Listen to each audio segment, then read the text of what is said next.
back, everybody. We are going to flip a little bit around that might be in the program that you're looking at, but we're going to go into our polls and discussions. During these polls and discussions, each of us might have participated in a different group. We might have been with Dr. Benton, with Eric Jory, with Sima Lieberman. So when these polls come up, if you were a part of this group, if you could hop off of mute to participate and to share. Dr. Benton is going to give us a reflection of the first group, the power of advantage, engaging with diverse population in the workplace.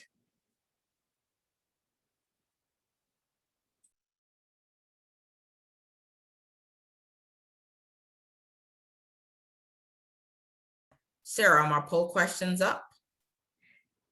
There they are up right now. All right, thank you.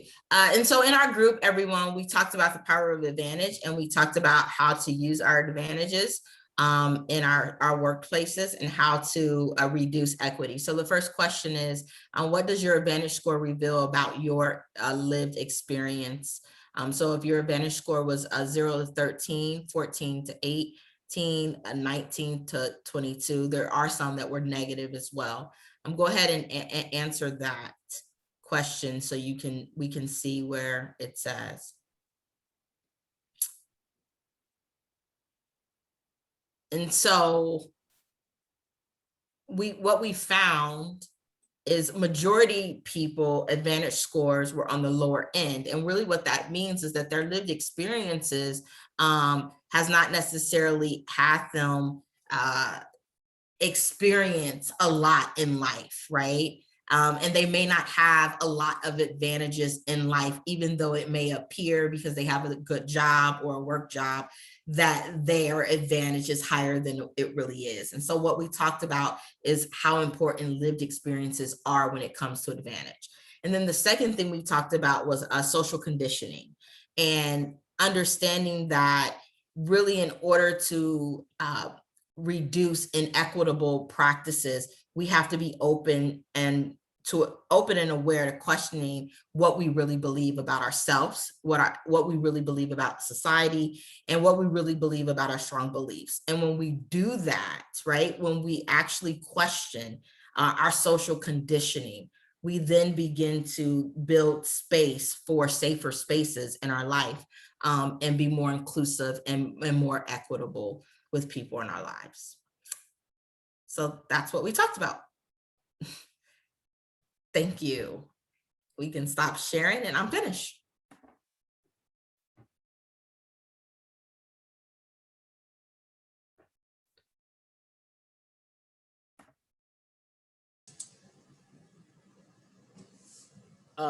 Thank you so much. That is definitely very enlightening as well. Let me see if I can pull up the poll questions from my session here, and for anybody that was able to join me, feel free to answer these questions as well. We talked a lot about how we construct our worldview and how that influences not only how we perceive reality, but then the language that we use when we interact with everybody as well. And so something that everybody in my group can think about is, how much, if at all, do you actually worry about saying something offensive when you speak to somebody with a different social group than your own? We talked about data that shows, over 60% of Americans think that maybe the offensiveness is off the charts and everybody is offended too easily, versus a still 40% of Americans that say that you have to be careful what you say and how you say it. And so we can see from these results coming in for the first question, a majority of the attendees, very frequently or occasionally do kind of worry about that. And notice that we have individuals answering, every question, which shows that diversity of thought that we have as Americans, which is really interesting. You can see the majority, though, it is something that you think about.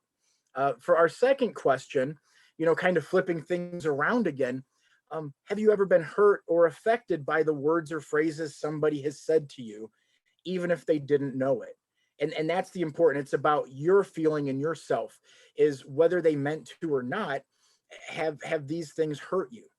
And we talked about how maybe one specific insult or slight or microaggression might not do a lot of long-term damage, but our results come in and show that over time, these have a really significant effect on perceptions of self-esteem and anxiety and depression and a sense of belonging, that over time the words can really make a difference. And wow, maybe not surprising. I don't get a lot of poll questions that, are almost 100%, obviously, in the social sciences, but this really shows that quite a few people, have been hurt by things, and so when you're talking with somebody, it's always best to just ask, and one sort of way we do things a lot of times with indifference is we sometimes ask people of a different social group to speak for everybody in that group.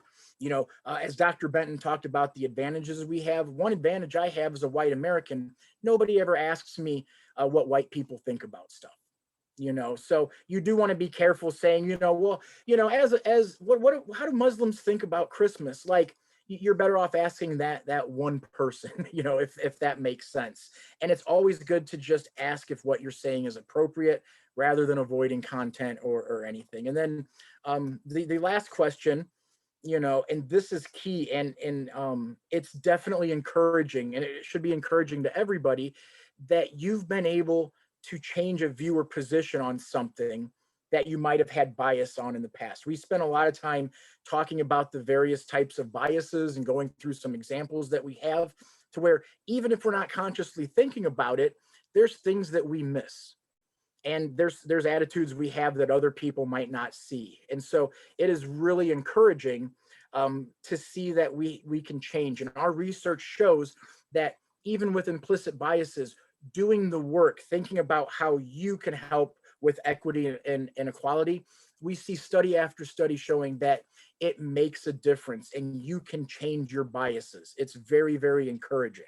So we want to make sure people are open to this as well. And I think that's a positive, that if you put in the time and work to really help things out, you can make a difference. So I will stop my results for my poll. And I, again, thank everybody for joining me in the breakout room that you did. So thanks.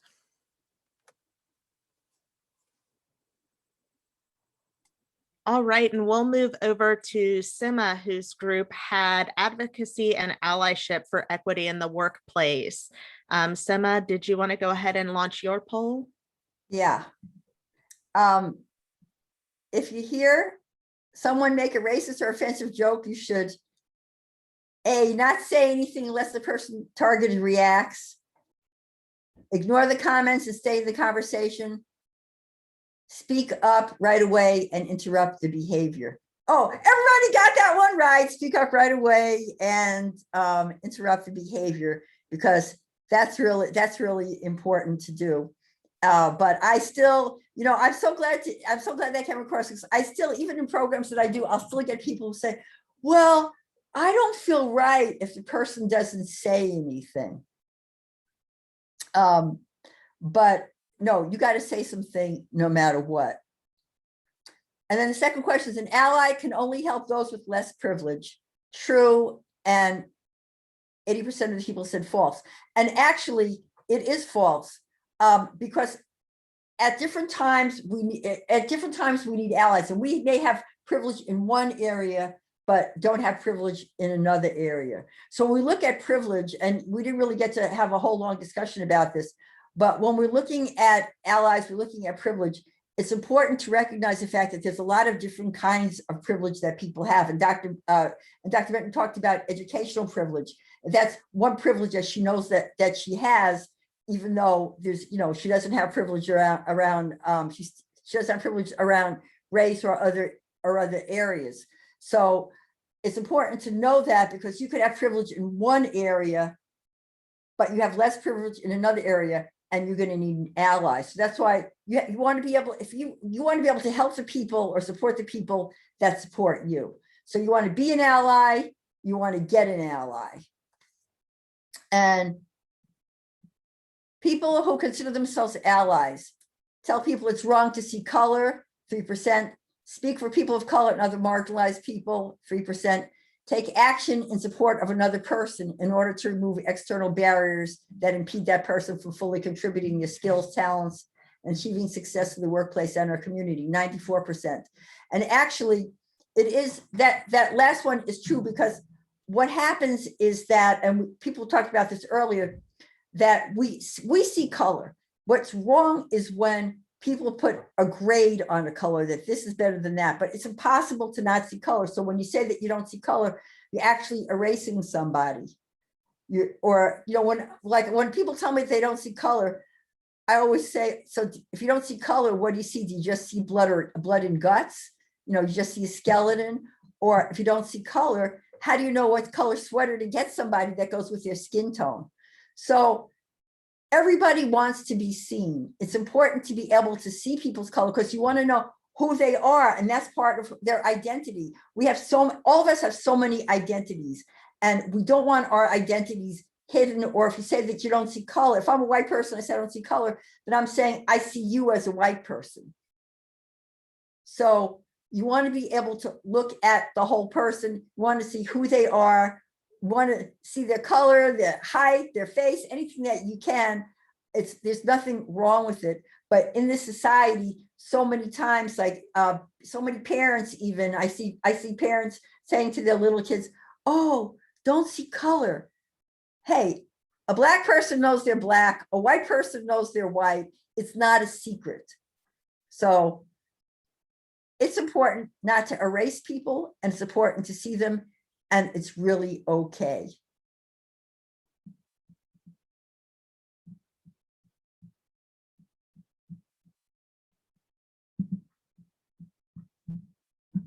So you're mute, Sarah, you're muted. Sorry about that. I still haven't learned that after this year and 2 months in Zoom world. But you know what? This is COVID. Things have been very unexpected, and I give people grace during this time with technology, and I'm hoping that people give me grace. So absolutely. I always just say to people, "Hey, it's COVID. What do you want?" Exactly. Thank you so much for wrapping your portion of the program. I'm sorry I didn't get to hop into all three, but all of those conversations sound amazing. We're going to move into the next portion of the program. It is our Dni Champion Award. It's going to be hosted by Anna Jeffries and Brandy Body. So I'm going to go ahead and turn the program over to them so that they can go ahead and play the video and share with you a little bit about our Champion Award. Hello, everybody. Hope you're having a great time. I know I definitely have learned so much this morning, and just are really appreciative of all the speakers. Every single one has been really helpful. Brandy and I are co-chairs for the Diversity and Inclusion Champion Awards. This is our second year doing this part of the conference, and both years have been virtual, so that's been an adventure. But this year we were really excited to have some really great nominees and just really great award winners that not only look at just a variety of different ways that we can make more people feel included and accepted in our community. So I won't say that much because you're going to learn about them in their own words, and I think that's much more valuable than anything I could say. But I did want to recognize that not only do we have our champions joining us at the conference, but also some of our nominees and also some family members and friends of our champions and our nominees. So thank you guys all for being here. Feel free to throw up the celebratory horn, I think, as somebody in one of my sessions said, which was my new favorite thing, or the applause, or just comment in the chat. And reach out to these folks afterwards to show your support because they are doing amazing things. Do you need me to play the video? Or Vorley, are you able to share your screen and play the video? I wasn't sure. Oh, okay, cool. That answered my question. But thank you, everybody, and I hope you enjoy. And I believe that after the video, which is about 15 minutes, we're going to take a 5-minute break. So When nothing happens after the video is over, it's because we are taking a break. So take your 5 minutes and then we will come back together.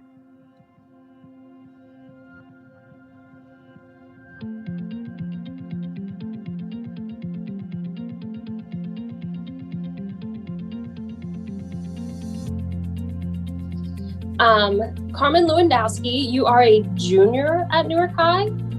Yes. Junior. So this year you are the vice president of the newly activated Licking County NAACP. You organized the first Juneteenth vigil when community leaders partnered with you to make the protest and a candlelight vigil a reality. The president of the Freshman and Sophomore Student Council. In your free time, you volunteer with the United Way. And on top of all of that, and being a student at New York High School, you're also working at the Red Oak Pub. So you are in every facet of life contributing to the community. So we definitely appreciate everything you do. Appreciate all of your efforts with the NAACP. I love seeing that chapter revived again, and coming back to life in our own community. So we do appreciate you, and congratulations on this award. You definitely have earned it. Thank you for all that. Yeah, it has been a lot, but sometimes it's hard. Like, I feel like I don't give myself enough credit. That's what my mom's been trying to tell me, that it's okay to, take a step back and look at everything that you've been doing and be grateful and proud of yourself. So I'm trying to be more proud, give myself a pat on the back. I'm giving you one right now because this is a lot. This is a lot for anyone. But to see someone so young taking such an active step in the community, and at such a grassroots level where you're connecting with other young folks and you're getting in there and you're having people who have these higher stations in the community and you're partnering with them and you're doing all of these things, that's huge for someone of any age, let alone a high school student out there just getting it done. So please pat yourself on the back, because I'm blown away by everything you do, and I appreciate you every day. Carmen, you also received the award for one of the Advocates 20 under 40 leadership recipients this past year, and it was very much well deserved. And for being a high school student and taking the leadership role that you have, the significance of that is we have youth leaders talking about issues that adults did not want to talk about, and bringing forward issues at which are needed to be discussed in a public dialogue. And so I commend you and honor you for what you have started.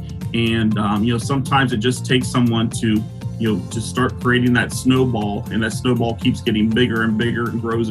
And you most definitely were the initiator in wanting to get this created and getting this community dialogue started here in Newark, Ohio. And so it's been an honor to know you since the Juneteenth event and to work with you in the NAACP unit. And I've enjoyed our relationship there and look forward to all the things that we're going to do in 2021 and beyond. Also, looking forward to starting a NAACP chapter at the high school. So I believe we have that meeting coming up soon. So good things are to come. And while your youth is being honored today, we know that many, many things are going to come as you continue to be a leader in our community. So thank you. And it's just been amazing. My whole team for the NAACP, if it wasn't for them, I could not be doing all this. Their extreme support, and we all just kind of have each other's back. It's been amazing.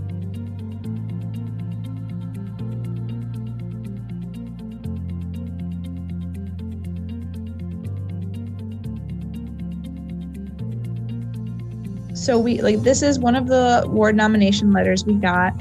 And this person wrote the nomination for Karj after her daughter encountered the group through a class project. So she writes, from the protests in the Black Lives Matter movement of 2020, it looks as if Karj has found a niche in presenting to local schools, holding courageous conversations about race within the community, a book club specifically for that subject, and also integrating into local schools items that help teach and educate young students on difference and diversity and inclusion. In addition, the group inserted themselves into the local community to encourage voter registration for the 2020 elections. The organization is young, however, their future looks very bright. It is through their current actions and those that they want to peruse with more youth programs and community outreach that I think they are justified in being a solid nomination for CIRC's Diversity and Inclusion Award. That it's very humbling to hear that community members are feeling connected to our work and that there is an impact and a reach with what we're doing with CARG. I know that connecting with the youth is very important to us and to what we're trying to do. And as part of that, we have created a program called Curious Kids that we are hoping to launch in May, where we will be distributing books and 1 hour of programming for fifth graders in local districts to facilitate age-appropriate discussions about race. And one of the reasons we chose the name Curious Kids is because at that age, when we get older, sometimes we think about race and we put up these walls and these barriers and we get anxious and feel like it's a very uncomfortable topic. But when you're kids, you don't feel that way. It's just a natural part of discussion because children are very aware of the diversity we all share and they find points of connection. So we're hoping to encourage that natural curiosity and just tap into that so that we can help facilitate discussions about equity from a very young age. And so we're really hoping that connecting with them early on will help further the work that we're trying to do.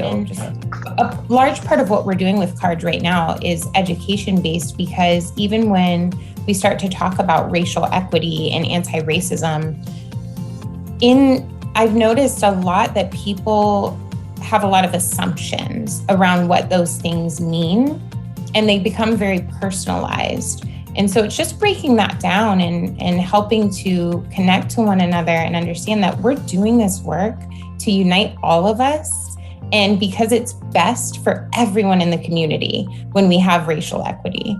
So very excited to hear those words come straight from a community member and also to see that ripple effect of it's really humbling, and I'm very grateful. I'm so grateful for our team. If we didn't have the board that we had, we wouldn't be able to do the work that we do because our board is full of very engaged people who are equally as passionate about this cause. And that's really what makes CARG successful is the team effort.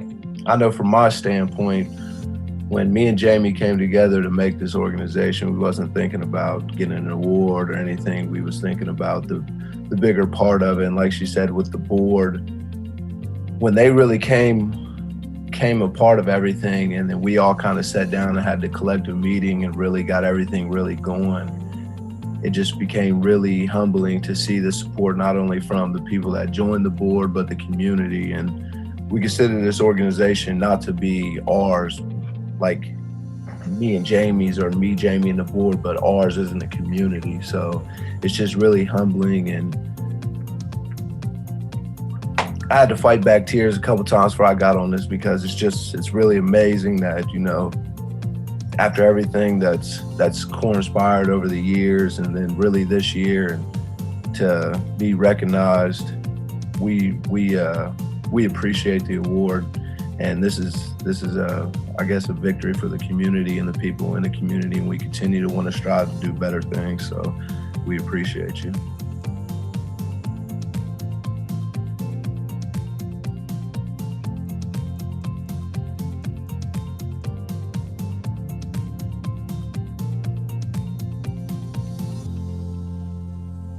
We wanted to share that Project Search at Licking Memorial Hospital will be receiving a Diversity and Inclusion Champion Award at the upcoming CIRC conference. But I wanted to read a little bit from the nomination. It was a really good packet of letters, and you can tell that a lot of thought went into it. But I really liked this one from the gentleman from Greenleaf Job Training Services.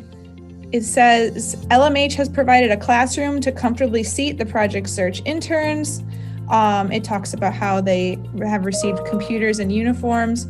All of those in the program have been warmly welcomed by hospital staff. The culture of Licking Memorial is welcoming and supportive to all of the interns and support staff. Our interns come from a wide variety of cultural, ethnic, and differently abled backgrounds. Each one has been welcomed to participate in the workings of the hospital, from the boiler room and maintenance department all the way to the pathology labs. And I just really liked the one of the final lines in the letter. LMH understands the importance of providing a diversified workforce and fully supports each individual they have hired with the resources needed to retain employment in a meaningful career. So the program is a high school to career transition designed for fifth-year seniors who have a disability and are not currently job ready. And I think by surrounding them with our employees in various areas, they develop sort of the job readiness to go out and work throughout the community after they complete this fifth year. And it really provides these individuals with that opportunity to eventually certainly have greater independence, but maybe have complete independence in the future. Some of the folks we work with here locally include obviously Licking County Board of Developmental Disabilities. You mentioned Greenleaf, opportunities for Ohioans with disabilities, and our Licking County ESC, which is obviously an extension of many of the schools. Speaking of the schools, we are in our fifth year right now. We have 9 interns. We expect 100% completion in terms of graduation, meeting the criteria. We've had 36 participants, 94% have graduated from the program, which is outstanding. And over 3/4 of those have been hired within Licking County upon graduation. So over 75% find employment pretty much right after graduation here in Licking County. We're the beneficiaries in that we've hired 26 of these students who have worked and continue to work for Licking Memorial Health Systems. And a really inspiring thing is 2 of those 34 graduates have gone on to post-high school education. So continued their education after graduating from our Project Search program. We, I think, organizationally benefit, and I can tell you our employees tell us that they benefit from the interactions and the experiences they have with the Project Search students. I can't imagine our organization not continuing this into the future because it is such a program, a valued program to this organization and the employees within the institution. So we are grateful for the acknowledgement and this award, but I can tell you we have been the beneficiary and are just so pleased to be able to participate and continue to be a significant part of this Project Search program throughout Licking County. So we said from day one, it was magic. Just all the community partners, the energy that was around the program. And then of course, now 5 years later, seeing those hiring results, Rob, and seeing day to day these students so in our organization and making such a meaningful contribution, it has been probably the most rewarding project I've ever worked on. So. You know, it's really, our success has been really a testament to first the interns. I mean, it's just incredible to see the progress they make from day one here when truly they're selected because they don't have this competitive skills needed to obtain employment. And then at the end, they're confidently handling an interview and obtaining these jobs, and it's amazing. And then I think I'm always impressed by, you know, the buy-in from our departments here at the hospital. You know, they really, this year we had a couple things happen. You know, we've had a transition to a new electronic medical record, and we had COVID-19. And they, you know, regardless of that, our departments were still eager to take an intern and to make sure that they had a successful transition. And so I thought that was really great and, you know, spoke to their performance during adversity.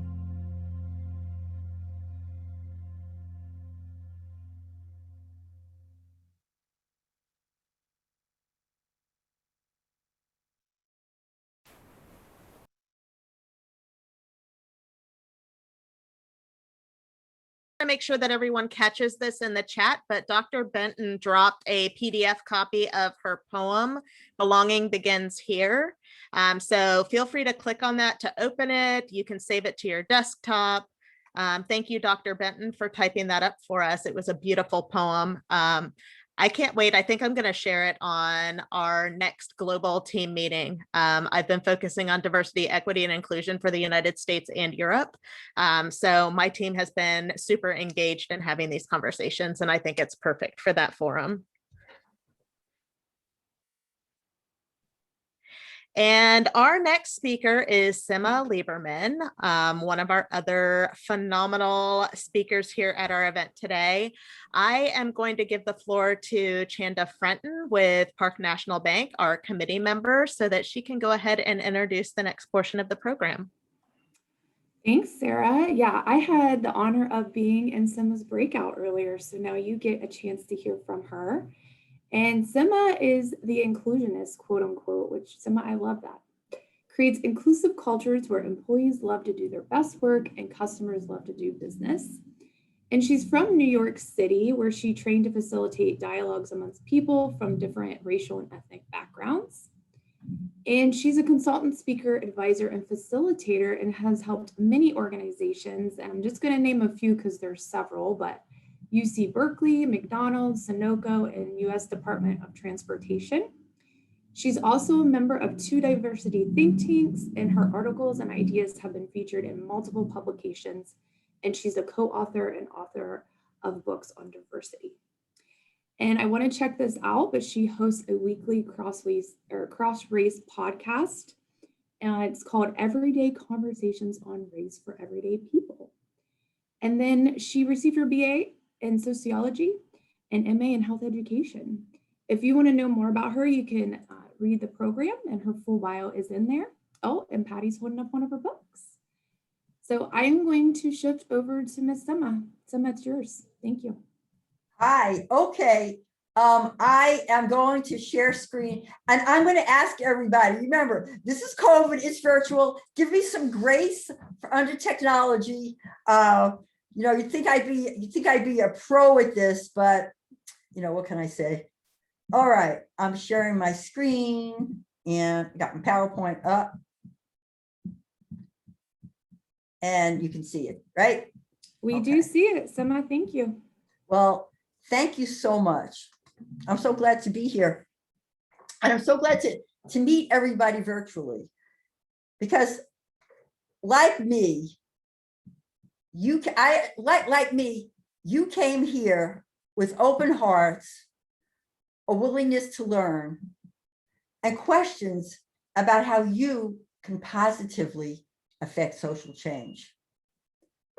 We've heard some incredible speakers. We've heard them talk about microaggressions, belonging, allyship, and the consequences of racism, inequality, inequity, and the importance of allyship.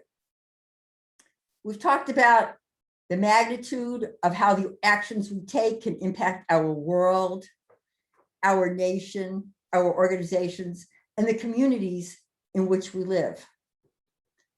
And what's been great is that for so many of us, this conference has opened our eyes. It certainly opened up my eyes. You know, Eric's program this morning, I have used that cartoon, but I had never once thought about the fence. And that opened my eyes so that I could see that now with a different lens. And I assume for everybody else, you're going to see it with a different lens. It's opened our ears so we can hear different perspectives and hopefully increase our desire to be part of the solution every day. Now, what we found from this program and from what's going on is that we can't do it. We can't do it alone. None of us can do it alone.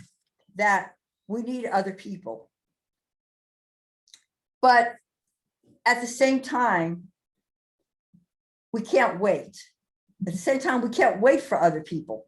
And we know that there are things that we can do as individuals that impact whole organizations.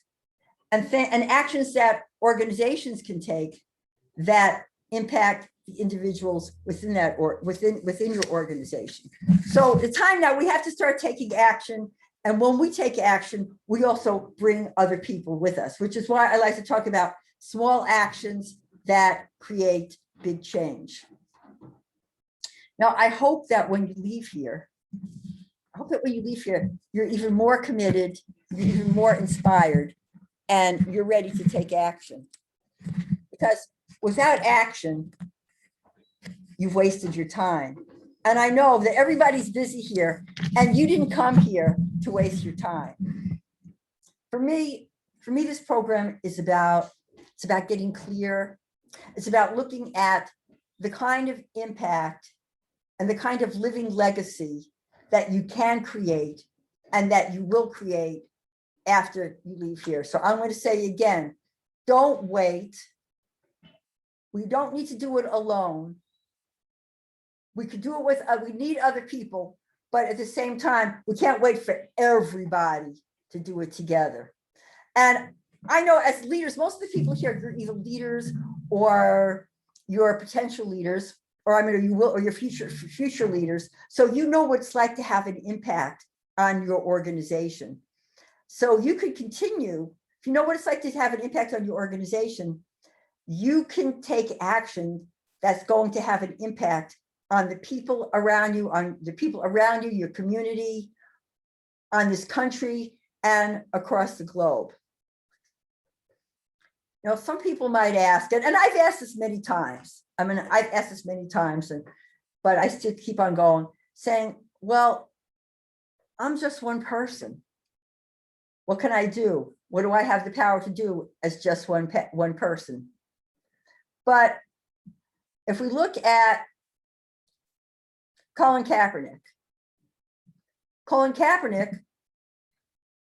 was just one person. He was alone when he took his knee to protest the killings of unarmed Black people. At that moment, when he took that knee, it was a moment for him, but it turned into a movement. He said to the NFL media, he said, because people were saying, oh, what's he doing? Some people were very angry with him. But for him, he said to me, this is bigger than football. And it would be selfish on my part to look the other way. He said, there are bodies in the street. People are getting paid leave and getting away with murder. Now, soon afterwards, his teammate, Eric Reed, joined him. And he wasn't alone anymore, but it was just the two of them for the rest of the season. Taking that knee possibly was the end of his career, because since that time, he hasn't been hired by any other team. But as killings continued, George Floyd was killed, Breonna Taylor, killings continued. And as the more killings continued, people started getting involved. More people started getting involved. And then everything changed.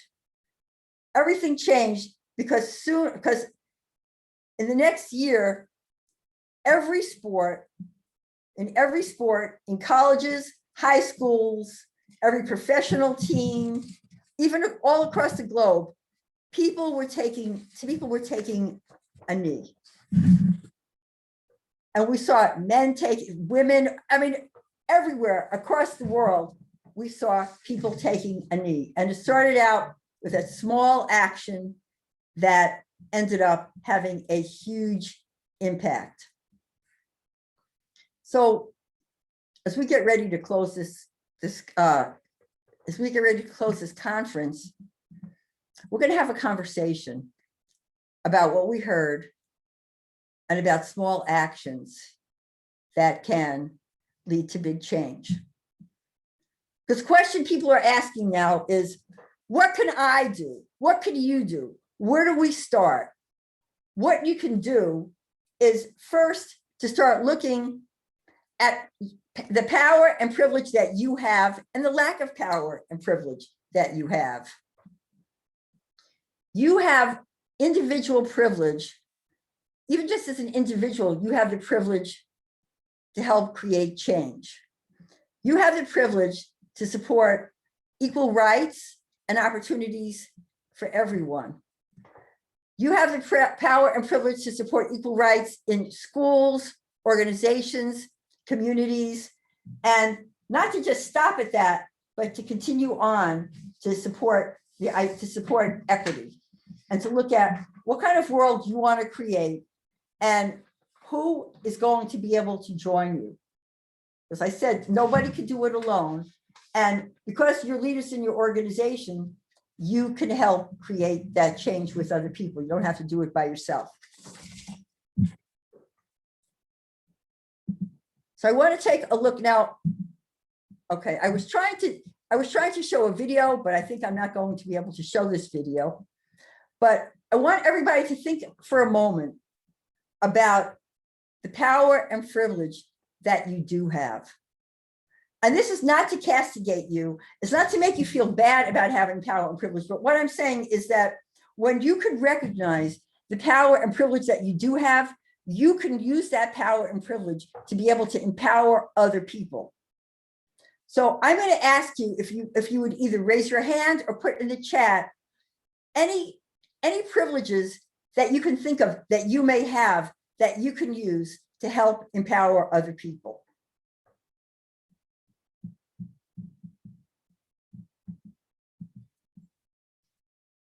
I'm not sure and so I'm going to give you a minute to just take a look and just think about it, to reflect on power and privilege that you may have.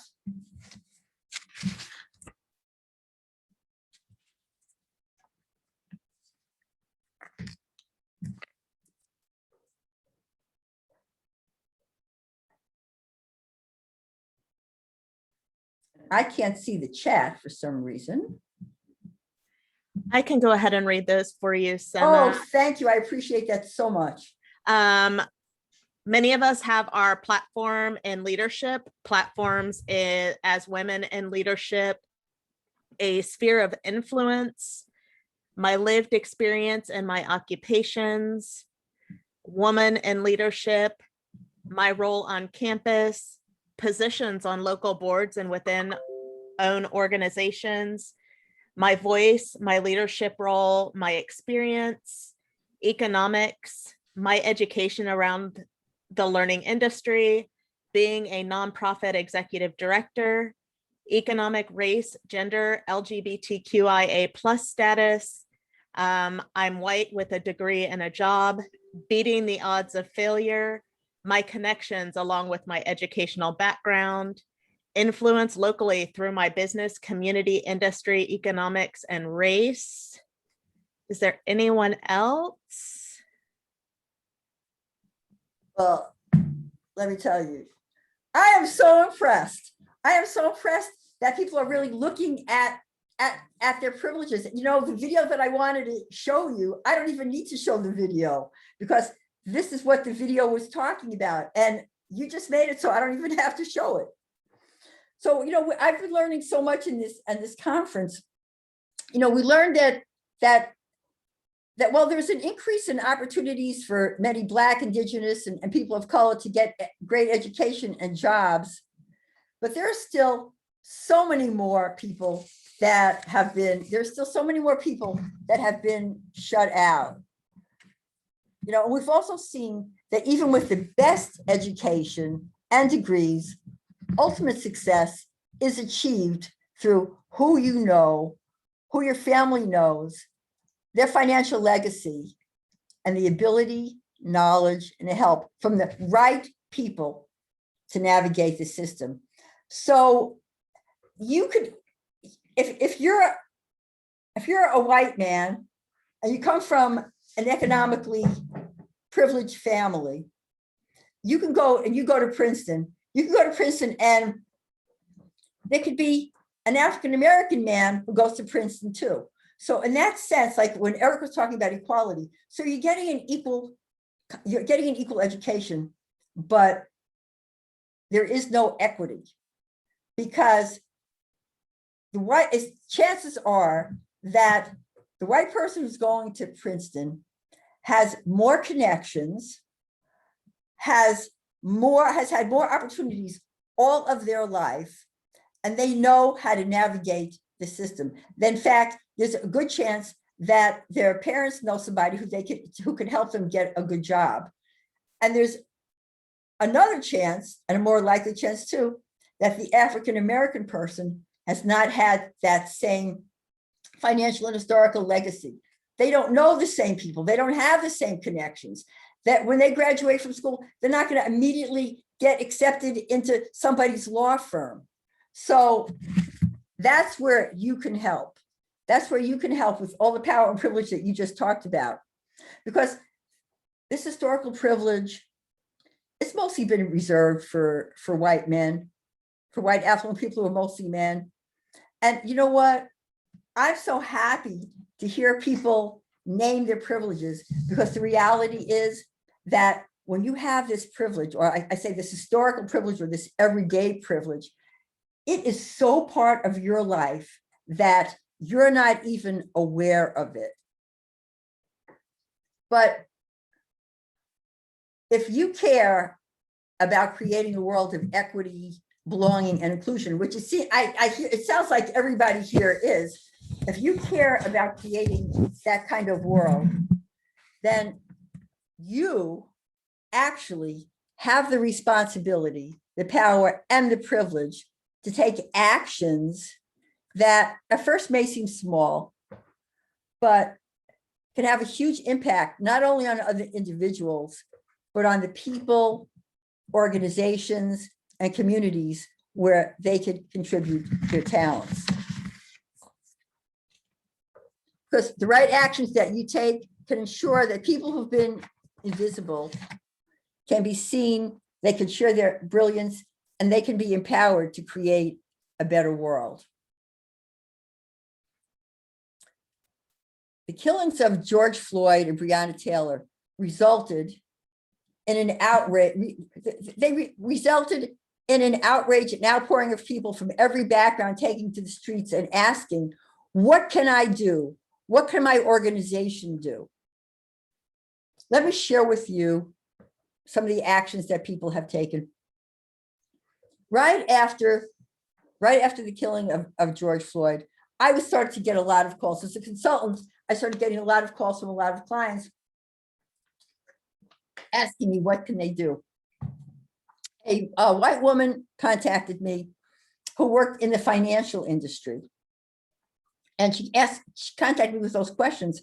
So I said to her, well, you can use your knowledge of the financial industry and your connections in the banking industry to support the success of Black and Brown owned businesses. Because many Black and Brown people have not had the same access. Remember, we were talking about access, equity. They haven't had the same access to loans, grants, or the information that they need. In fact, I have some statistics here that SBA data shows that Black entrepreneurs receive less than 2% of PPP loans, while white-owned businesses received 83%, even with Black entrepreneurs being more qualified and having their paperwork filled out more completely than some of the white-owned businesses.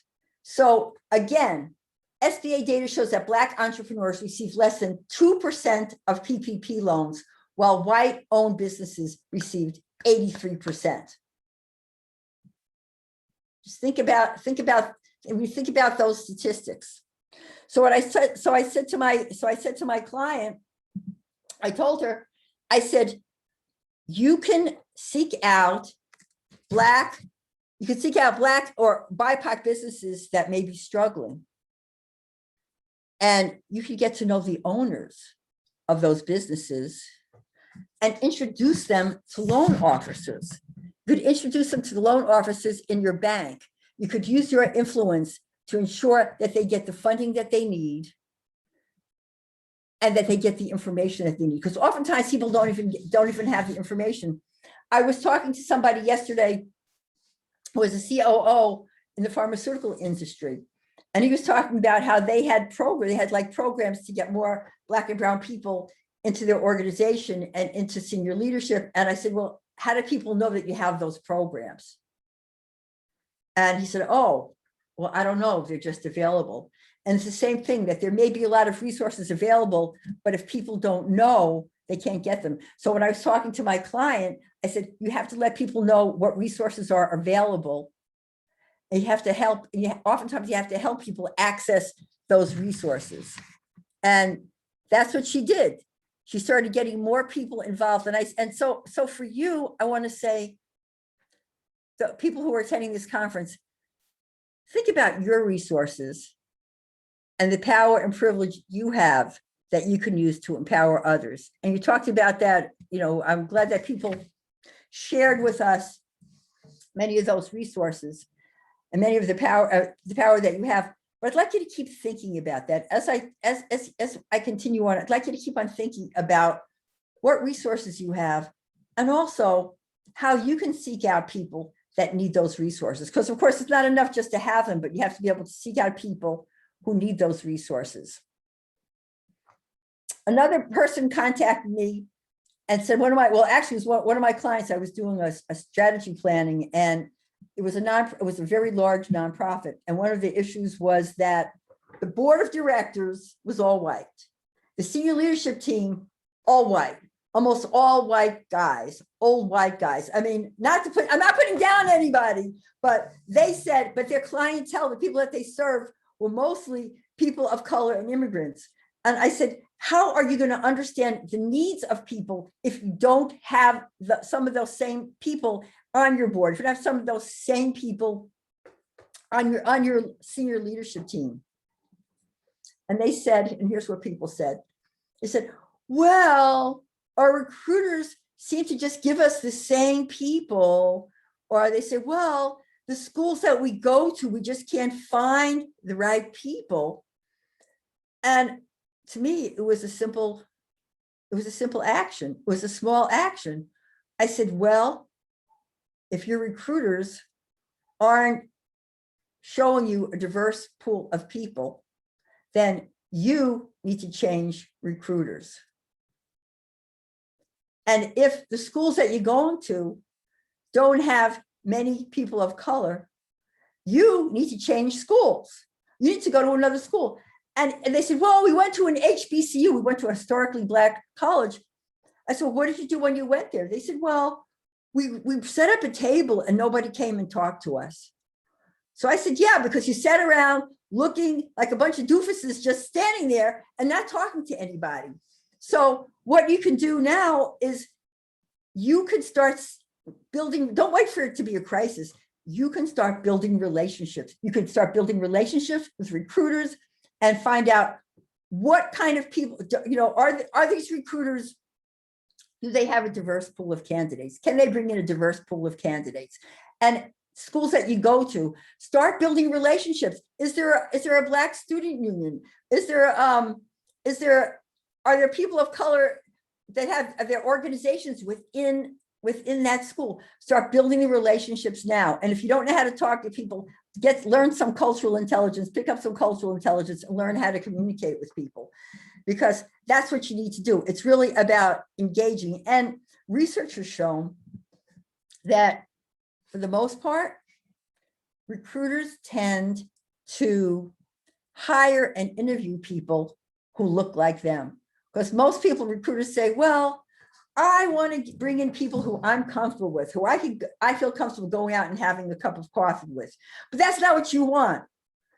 If we're really serious, we want to start developing relationships and bringing in people that don't look like us, that don't look like you. And you want to be able to find recruiters that are going to recruit people who don't look like them. Or you want to find recruiters, you want to have a diverse pool of recruiters. So I just want you to think about your business practices, who you work with, who your recruiters are, and start maybe thinking about making a change.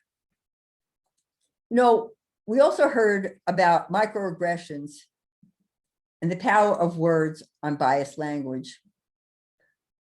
It's been said that whoever controls the language controls the culture. And while some might ask, why are we so upset about a word that someone used? It's because those words have power. They have the power to make somebody feel good about themselves. They have the power to destroy a person's self-worth. Or words have a power to create a culture of hate, exclusion, and racism. And the words that you say don't hurt, those words can cause someone to kill, to discriminate, and to invalidate people who are different. Because words cause emotions, and emotions cause people to act. Just look at the increase in violence against Asian people in the United States since the beginning of the pandemic. When people with platforms, people with political platforms, started using terms like Kung Fu flu and started to spread rumors of how COVID started. And then look at all how the increase in threats and violence against Asians. And look at what happened on January 6th. And if you could say that words don't hurt, you could see that words absolutely do hurt. And words have the power. Words have the power to destroy. So we need to be able to change. We need to be able to look at the power of language, and we need to be able to change the things that we say to people. And now you as leaders, you have the power to step up. You have the power to speak out as an ally when you hear racist language, or when you hear subtle microaggressions targeting another person because of their race, ethnicity, gender, sexual orientation, or disability. And for many people don't know what a microaggression is. They don't even realize the words that they use. They don't realize that the words that they use are microaggressions. They don't realize that the words that they use are offensive. So this is the time to start learning about those things. Learning out which word, what words have you been using that maybe you shouldn't be using. A couple of years ago, I had a client that I was working with, and I complimented her on her earrings. And I said, "Oh, those are such beautiful earrings." She looked at me and she said, "Yeah, I got a great deal on those earrings. I really Jewed them down." Well, at first I was shocked, and then I thought, well, I need to educate this woman. And I said, well, let me tell you something about the word Jew down. And I said that I was Jewish, and that Jew down is a very offensive term because it goes into the stereotype of Jewish people being cheap with money.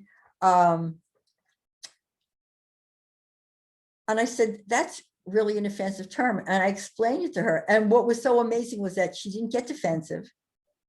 She thanked me. She said, "Thank you so much." And then 2 weeks later, I got a package in the mail. She sent me those earrings and said, "You love the earrings so much.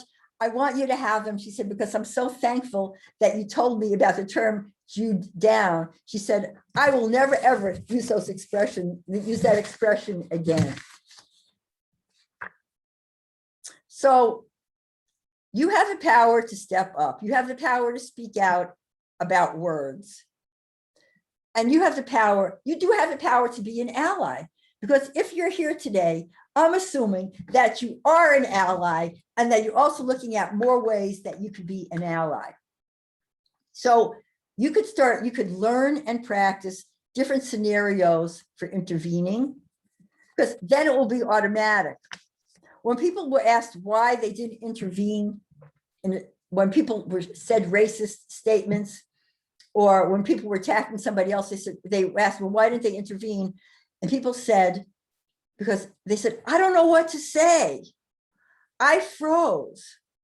So I'm suggesting to you right now that something else, another action that you can take is to start thinking about potential scenarios. Think about scenarios. Think about maybe times when you've heard somebody say something racist and you haven't stepped in, or other times when you might hear something racist, and practice in your mind what you would do and what you would say. And when you start practicing, you'll be amazed because it's going to be automatic. You're going to start doing it without even thinking. And it's a small action, big impact. And at the same time, knowing the power and privilege you have, and the power and privilege of the people around you, and the power and privilege that you have to create change, you can no longer make excuses for people you know. You can no longer make excuses for people who look like you. And you can no longer say that, oh, that's just my family or my old friend. No, if you want to be an ally, and I know that you're here because you want to be part of the change, it means that you have to give up the privilege of silence. You have to give up the privilege of silence and being quiet because you want to be liked. Because you're here today to be able to create change and to be part of creating a world of racial equity.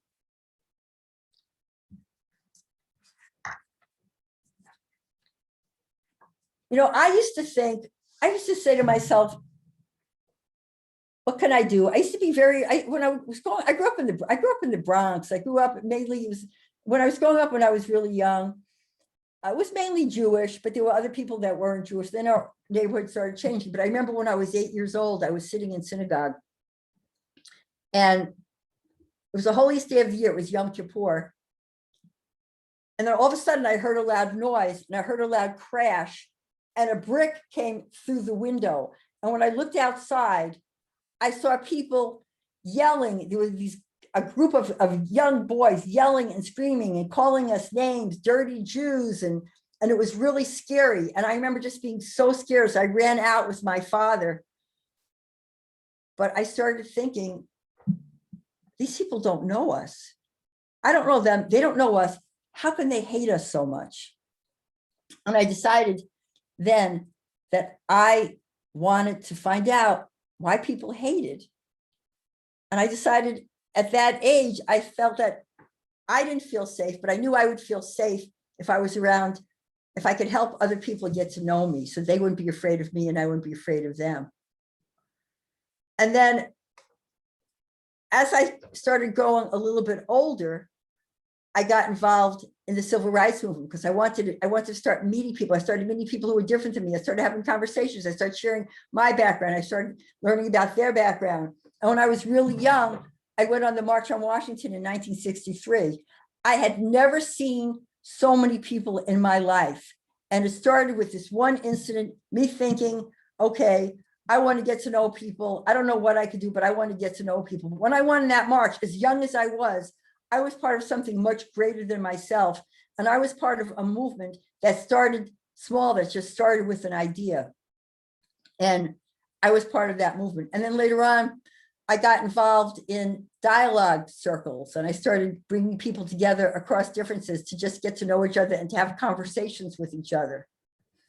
And then later on, I kept on thinking, well, I want to have a bigger impact. What can I do? There must be something I can do. And I learned about podcasting. So I became a podcaster. And now I have a cross race. My podcast is a cross race conversation on race. And it's called Everyday Conversations on Race for Everyday People. And when I first started out, I was lucky if I had 5 people listen. I was begging people to listen to me. And I didn't keep up with how many people listened to me. I didn't know that my podcast was growing, but I was asked to speak at a podcast conference, and I spoke at a podcast conference about a little over a year ago. And this young woman came up to me. It was a young white woman who I knew, I talked to this woman earlier. I knew she was very conservative. And she came up to me and she said, I listened to your podcast last night. And I remember thinking, I wonder what the heck she's going to think about this podcast. And I said, which episode? And it was episode with a friend of mine who was Black, and the episode was entitled, Why Talking About Racism to White People is Draining. And I remember thinking, what in the world is she going to think about that particular episode? Because that was a real conversation. And she said to me, she said, you know what? She said, I love that episode. I've never had a conversation with a Black person before. I never really understood how people talk. She said, but after hearing your conversation, she said, I want to do everything I can to make sure that people have equal rights. She said, I want to do everything I can to help dismantle racism. And she told me, she said, I was raised in a very religious, white, evangelical church. She said that was very racist, because I know a lot of the people in the forefront of civil rights and equality have been people in the church movement, have people in the synagogues. But she said that when she was raised, she was taught a lot of lies about, particularly about Black people and people of color. She said, I want to know what I can do to help dismantle racism. And today, she goes around and talks to white people, young white people from similar backgrounds. She said, to be able to get them to understand that they were told lies. And she's developed relationships with people who are different than her. She's developed relationships with people of color. And she told me she's spoken to like altogether, I don't know, like several thousand people already. But it just started with something small, with my tiny little podcast. And she was listening to that tiny little podcast. And then recently, I did another show, and it was a Black Asian conversation. I had another colleague of mine who was African American, and he talked to another who was African American involved in diversity, and he was talking to another colleague whose name is Lee Manhua, who is Chinese American and also is a filmmaker. And they talked about what they had heard. Joel talked about what it was like for him as a Black person growing up and what he heard about Asian people and Chinese people. And Lee Manhua talked about what he had heard about Black people. And they talked about the evolution and how they had changed and and they talked about the need to be allies together. Well, a couple of days later, I got an email from a young woman named Siobhan. And she said, I'm Black. She said, I have an Asian neighbor. I've never talked to her. She doesn't look at me. I just assumed that she was unfriendly and I just left her alone. She said, but after hearing your podcast, she said, I decided that I was going to go and talk to her. She said, I now have an ally and I'm her ally. And she's afraid to go out in the street to go shopping because of all the violence against Asians. She said, and guess what? We take each other shopping. We accompany each other. And again, it was a small action that ended up with so much of a bigger impact. And I have to tell you that I now have 20,000 people subscribed to my podcast. I had no idea that it was going to reach that level. That's what I wanted, but I had no idea that it would. And I'm so happy that that's where it ended up. And I'm continuing to have these conversations because now I know that even one conversation could make a big difference. So where do we start? Where do you start? First thing is to stop and look around your neighborhood and look at yourself and reflect on how you got where you are today. The decisions and the choices that you've made in your life about where you live, with whom you interact, how you go about your day. And if your outrage and your awareness about racism is new, then ask yourself why. Ask yourself, why didn't you look around before? Because once you know why you didn't do it, you could then talk to other people who are where you used to be. You could help bring them along because you understand why they don't pay attention, and you can get them to start paying attention, because now this is a time for you to start paying attention to people, to start seeing other people's perspectives, and to bring other people, because you have the power to talk to other people like yourself. You have the power to help other people who are like you change their perspective and see things in a way that they didn't see before. And, you know, when I talk to you about power and privilege, again, this isn't to castigate you. I don't want anybody to feel bad about having power and privilege, because so often I live in Berkeley, California, which is like the home of political correctness and cancel culture and all of that. And so often people are put down because they have power and privilege. But again, I'm saying power and privilege gives you the power to empower others. Power and privilege gives you the power to help create change. So I just want you to understand your process as you move forward. What made you think a certain way so you could bring other people with you? And when you could answer the questions about how you got where you are now, you'll be able to change not only your consciousness, but you'll change other people's consciousness, and other people who are in power, who will be able to see the world through different eyes. And you'll be able to help people belong who've been told that they don't belong.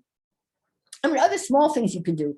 You could take a webinar on bias and identify ways in which you're biased.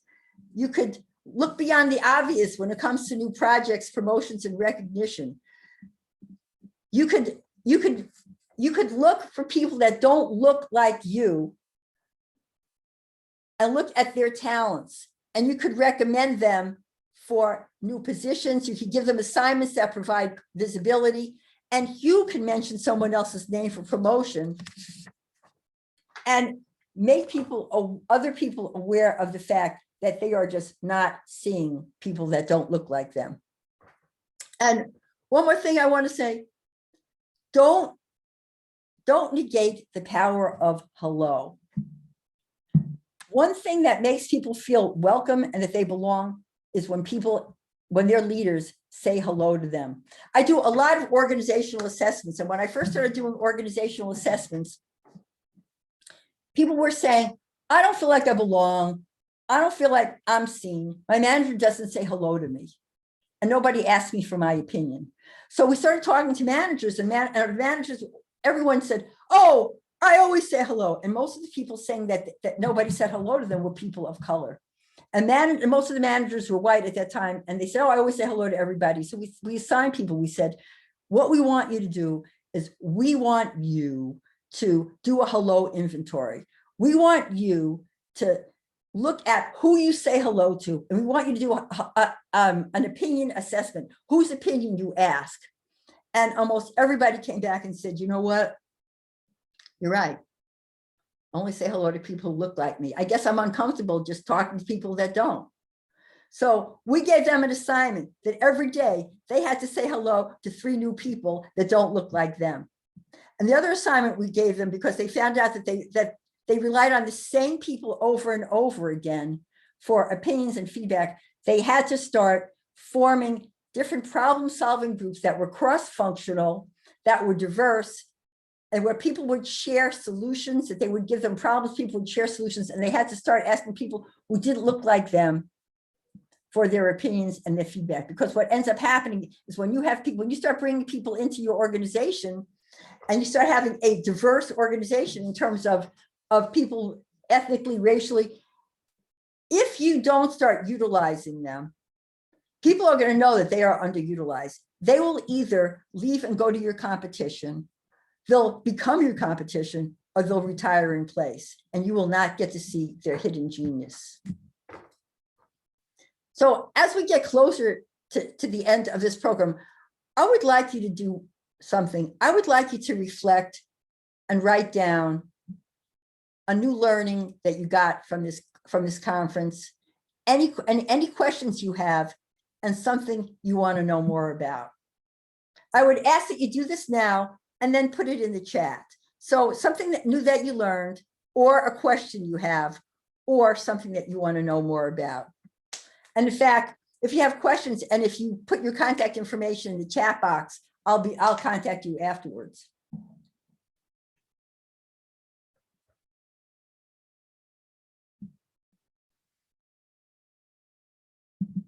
And if anybody can see the chat, I'd love to know if we have some feedback coming in.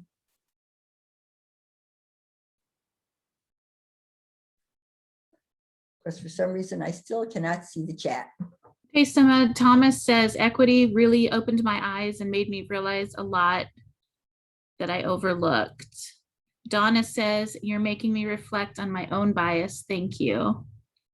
Sarah says when she goes back to the office, she's challenging herself to have conversations with 3 people who are not like her in her building. That's amazing. And Denali says the biggest thing I took from this intervention was the viewpoints of equality and equity. Wow, I have to tell you, I'm so happy to have, because so often, you know, I speak at so many conferences and I can't see you. I think you could see me, but I can't see you. And, you know, it's so much harder to get people to, especially if people don't all know each other, it's harder to get people to respond. So I have to tell you, I'm so thrilled that to have everybody interacting with me. I really thank you. And I would like you to think now, because I see that I'm looking at the time and I know it's time for us to end. And as we end, I want you to ask yourself this question. I want you to think about everything that you learned at this conference, every new idea that you heard. I want you to think about, again, your power and your privilege and realize that it's a good thing because you're going to use your power and privilege. And I want you to think about the end of the year. The end of the year, like we'll say the calendar year, December 31st. If we're looking at small actions that lead to big change, I want you to write down for yourself on December 31st, what do you want to say that you've done? What commitment will you make for your living legacy? And what will you have done by the end of December 30, by the end of the year? Just take a second and just write it down.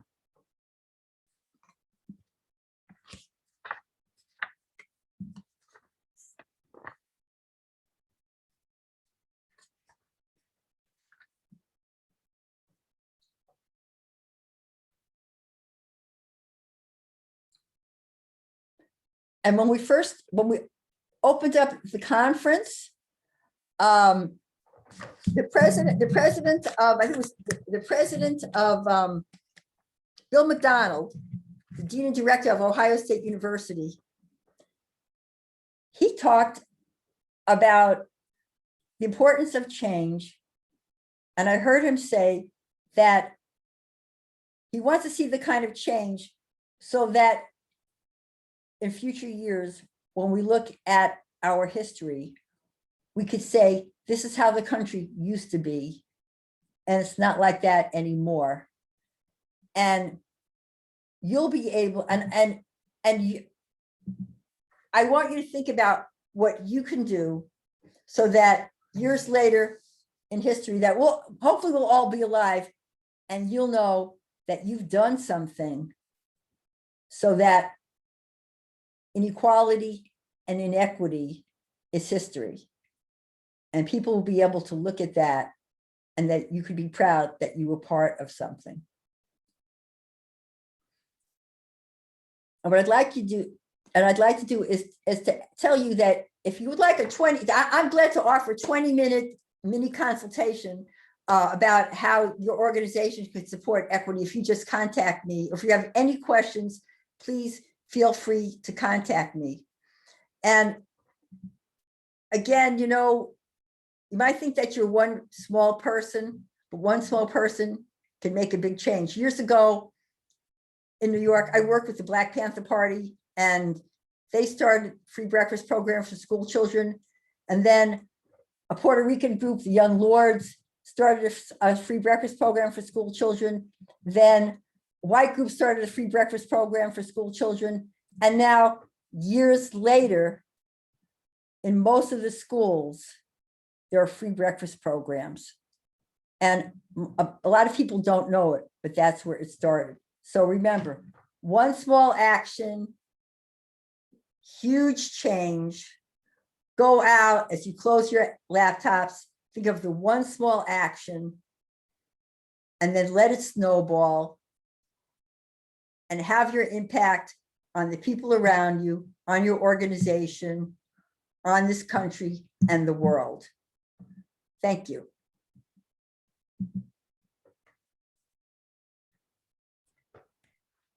Thank you so much, Sima. That was absolutely amazing. I appreciate everything that you shared. And I was really inspired and encouraged by the conversation that's happening here in the chat.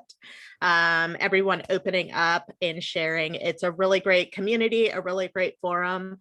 So I hope that, I know we have a list and we have an email blast, but I hope that we're able to continue these conversations as we move forward post-conference and throughout 2021 to just take everything that we're learning today and to apply it to be the agents of change that we need in our community, to be there to support one another, because as agents of change, it can be exhausting. The work in DEI, especially now, is you never get a rest. Sometimes the conversations can be deep and they cause emotional you need a little bit of emotional support or encouragement. So let's be there for one another as we're moving out into the world, leaving this conference today and having conversations with our colleagues, or maybe talking with someone in passing over the weekend about what it is that we did here today. So I want to take a few moments because we're running right on time. Vorley dropped the survey